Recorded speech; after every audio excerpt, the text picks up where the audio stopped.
Hey Archons, what's going on? Welcome to another edition of KeyThoughts, my weekly musings on the game of KeyForge. This week, I'm bringing you an episode based on, let's call it a feels bad sealed Archon from this past week.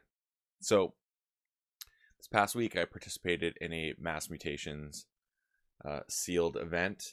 And it was great because we have not really played Mass Mutations in the real world, only on the online world. So it was nice to have that experience with this set, and it felt very familiar and at the same time new because you're not always playing that way, where you don't get to see your opponent's list and having to remember all the things like sealed Dark Tidings and sealed Mass Mutations are very different. Although I will say I think sealed Dark Tidings habits that have been ingrained are much more, I guess, more important than sealed Mass Mutation habits, because there aren't really any. But with, of course, Dark Tidings, you have to be cautious of grand melees, you have to be cautious of infighting, and just keep things like that in mind. So that's pretty interesting. And then I guess on the flip side of that, you have mini group think tank, which can hit anything that shares a house. So there's all these great nuances that are within the game of placement, and I'm absolutely loving it. But that's not what the topic is today. The topic today has to do with the end game and sometimes what can happen. And did I misplay this past week? More than once. We'll find out. But first, let's hit up the card of the week. And the card of the week this week is Smiling Ruth. So Smiling Ruth is an OG Coda card, for those of you who don't know, and it was in my Mass Mutations deck because Smiling Ruth reappeared. And the reason why I'm bringing Smiling Ruth into the mix this week is because I actually got to pull off Smiling Ruth's ability, which is not always easy to do for some reason. I guess it's because it's a 1-power creature. So Smiling Ruth is an elf thief creature in Shadows that is elusive and has a reap ability. If you forged a key this turn, taking control of an enemy flank creature. I will say, though, I didn't get to potently use this as much as I would have liked because my opponent realized the folly of their, I guess, battle line placement and then switched their creatures. Well, asked if they could switch their creatures, and I allowed it because we were just having a fun sealed. It wasn't anything with huge stakes on the line. So yeah, I let them switch it, which was unfortunate because I was taking a Shadows creature no matter what, which was awesome because I could use it right away. But the one that they switched it with didn't have the reap ability that the Dino Thief or Demo Thief, one of those, reap, discard a card, draw a card. That one was there. Instead, I just got a bow thing. But hey, what can you do? It was fine. It still got me an Ember. Didn't let me cycle as much, but it was fun to get to pull that card off. I don't think I've ever pulled it off before. It either has just died or it just never called Shadows after I forged a key. So it was good to get that experience in. Now, onto the topic of the week, which is getting to the end of the game. And you have this moment where you're like, oh, my opponent's going to be on check for their third key. I need to take them off check. And you look at your hand and you go, oh crap, I have to call X house because this house has my Ember control. I have one card in hand from that house, and my board is where the Ember control is coming from. I feel like this is a pretty common scenario that exists now. So what do? Call the house, play my card, take my opponent off check, advance closer to check, get myself maybe into check, but not significantly into check, okay? Pass turn to my opponent. What does my opponent do? Takes me off check, goes back into check. What do I have to do? Look at my hand. I now have no cards of this house. So now I have to use my board. Call the same house, use my board, take them off check, marginally. Maybe I'm not in check, maybe I'm in check. And then pass my opponent. They take me off check. Maybe I'm not even on check, and they go really into check.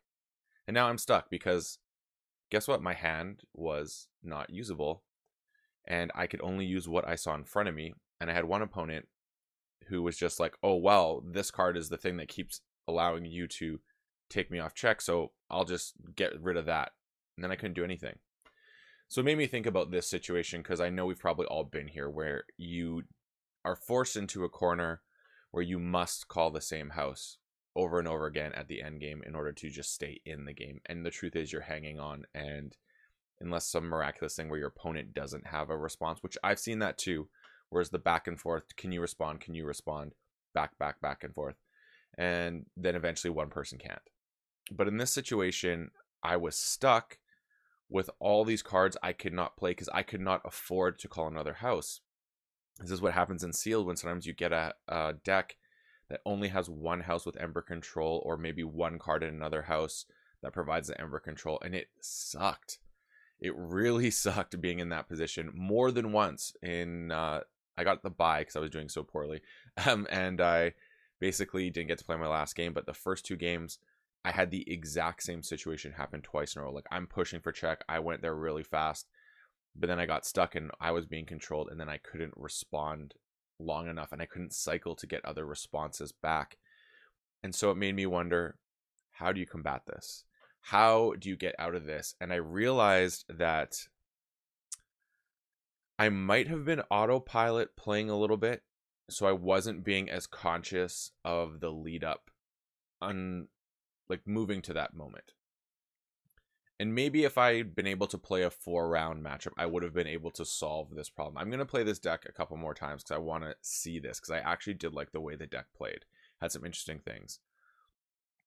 And I started wondering, how do you move past this issue? Like, what is the response? And I think what it is if you realize your deck has this, and you realize that house A and B is not going to help you at the end, only C will, then I think you almost have to either, as you see key 3 coming your opponent's way, you either A, don't call house C and just stick on house A and B and keep pushing, so that when the moment comes, you'll have an abundance of house C potentially.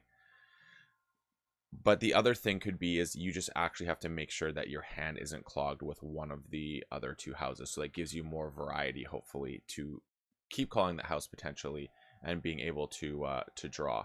So with that being said, what I think my issue is that probably either going into key 2, I wonder if it makes more sense to not try and stop the second key to provide you more resources to stop the final key. That's one.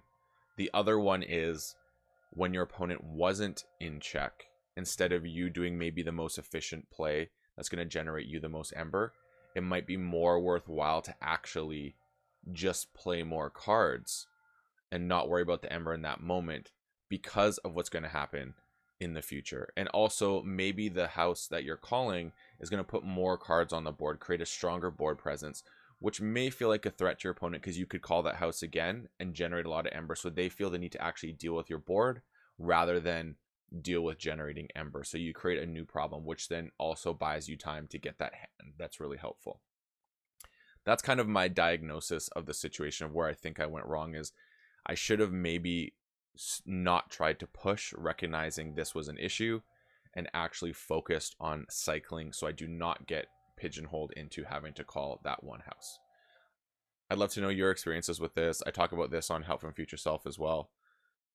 This tomorrow? Yeah, if you're listening to the next Help from Future Self episode, which drops tomorrow. And I'm just curious about everyone else's take on this conundrum, how you solve it. What do you do when you get in it? Do you recognize yourself getting in it even? Or are you just like, why does this keep happening? Because I wanted to think about this because it was kind of a situation that I was like, that happened twice, 2 games in a row, exact same situation, almost identical cards in hand. And so it made me recognize that I was actually not foreseeing the issue before it happened and not responding correctly. So let me know your thoughts, and appreciate everyone who tunes in. I do have a new Patreon tier on my site. After doing a bit of coaching with people, I realized that there's some value for people in this and want to take it to another level. So right now I only had a coaching tier of it's a play a game with the deck. It's 1 game, and we do a little talkie about it afterwards. Now I've created a new tier, which is a weekly coaching session building on concepts, ideas, and gameplay you wish to master one way or another. And yeah, that's kind of the new one. So if that's something you're interested in, you can check out my Patreon. There's a link in the comments. And if you just want to help support, I do deck giveaways, and for $3 US, I think it is, you can get into monthly draw. give me a little support and potentially win some of these decks that I'm cracking on my channel here. So thanks so much, everyone. Always appreciate everyone's support, regardless if it is just through views or if it is through Patreon. And as always, may your ember never be stolen and your keys forged promptly. Have a good one.